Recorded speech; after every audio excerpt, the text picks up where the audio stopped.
সারাক্ষণ ধর্মের নতুন নতুন শিক্ষা পাওয়া যাচ্ছে ভোটের মাঠে। আসেন তো দেখি ছোটবেলা থেকে আমরা কি শিখেছি আর সেগুলোকে এখন কিভাবে বদলে দেওয়া হচ্ছে। হযরত মুহাম্মদ সাল্লাল্লাহু আলাইহি ওয়াসাল্লাম মক্কা থেকে মদিনায় পালিয়ে গিয়েছিলেন, বলেছেন শিবিরের সেক্রেটারি সাদ্দাম হোসেন। নামাজ, রোজা, হজ, যাকাত এগুলোর চাইতেও বড় ফরজ নেতা নির্বাচন করা। এই কথাটা পাবনা 5 আসনের জামায়াত প্রার্থী ইকবাল হোসেনের।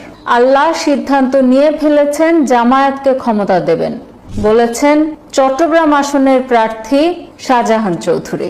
জামায়াতে ইসলামকে একটা ভোট দিলে আপনি 18 কোটি মানুষের নামাজের সওয়াব পাবেন। জামায়াত প্রার্থী আমির হামজার বক্তব্য এটি। এইবার জামায়াতকে ভোট না দিলে আপনার ঈমান থাকবে না, এই কথাটা বলেছেন জামায়াতের এমপি প্রার্থী ডক্টর হিফজুর রহমান। তিনি তামিরুল মিল্লাত কামিল মাদ্রাসার অধ্যক্ষ।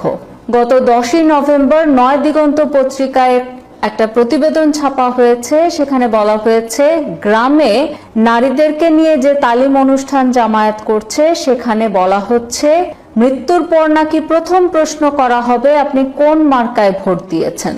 বুঝুন অবস্থা। সারা জীবন আমাদের যা যা ধর্ম শিক্ষা তার সবই কি মিথ্যা হয়ে গেল?